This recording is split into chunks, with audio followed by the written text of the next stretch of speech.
Halo teman-teman semua, kami dari kelompok 2 akan membicarakan tentang pengenalan pola. Dan ini ada materi tentang teori pengenalan pola. Sebelumnya, izinkan kami untuk memperkenalkan diri. Aku Filza Fitri. Aku Putri Wardah. Aku Finidi Aulia. Aku Dia Farah Ananda Ardi. Masuk kepada definisi pengenalan pola adalah suatu ilmu untuk mengklasifikasikan sesuatu berdasarkan ciri atau sifat utama dari suatu objek. Masuk kepada materi yang pertama ada template matching. Teori template mengusulkan bahwa pola-pola tidak diuraikan semua. Template adalah suatu ketentuan yang holistik atau tidak dapat dianalisis yang kita bandingkan dengan pola lainnya dengan mengukur seberapa banyak kedua pola dapat dicocokkan atau saling melengkapi.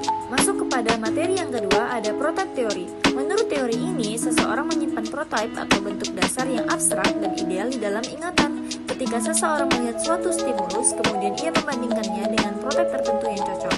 Jika pencocokan sudah sesuai, maka orang akan mengenal stimulus tersebut. Jika belum cocok, ia akan mencoba membandingkan lagi dengan jenis prototype yang lain sampai ditemukan yang paling cocok.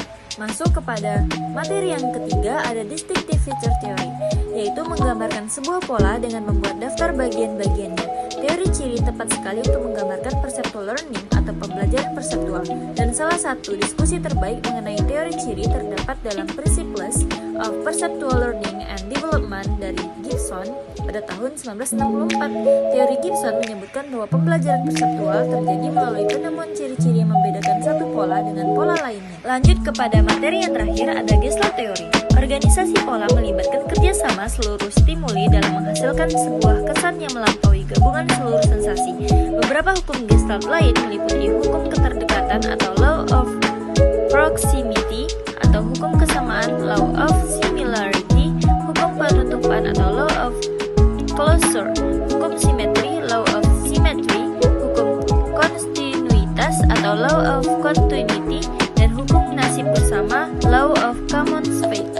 Para psikolog Gestalt mengajukan gagasan bahwa persepsi pola-pola visual diorganisasikan sesuai prinsip-prinsip kedekatan atau proximity, kesamaan atau similarity, dan pengorganisasian spontan. Dan dapat kita sama-sama saksikan contoh dari Gestalt Theory. Next, ada faktor yang mempengaruhi pengenalan pola. Yang pertama ada object superiority effect, dan yang kedua ada word superiority effect. Next, ada object superiority effect, yaitu sebuah objek akan lebih cepat dikenal apabila objek tersebut merupakan bagian dari rangkaian objek-objek yang lain dan bukan berdiri sendiri yang terpisah dengan yang lain. Atau lebih gampangnya, sebuah objek atau gambar lebih mudah dikenali apabila dirangkai dengan objek-objek lain di dalam sebuah peristiwa. Misal, orang lebih tepat menaksir panjang sebuah garis apabila garis itu merupakan bagian dari sebuah gambar segitiga daripada garis itu disajikan secara terpisah atau sendirian. Selanjutnya ada word superiority effect. Sebuah huruf akan lebih cepat dikenal apabila huruf itu merupakan bagian dari sebuah kata dan dirangkai dalam satu kata bermakna atau kalimat daripada disajikan sendiri. Demikian juga sebuah kata akan lebih cepat dikenal apabila kata itu merupakan bagian dari sebuah kalimat daripada sendirian. Dan sekian dari materi kami. Terima kasih. Wassalamualaikum warahmatullahi wabarakatuh.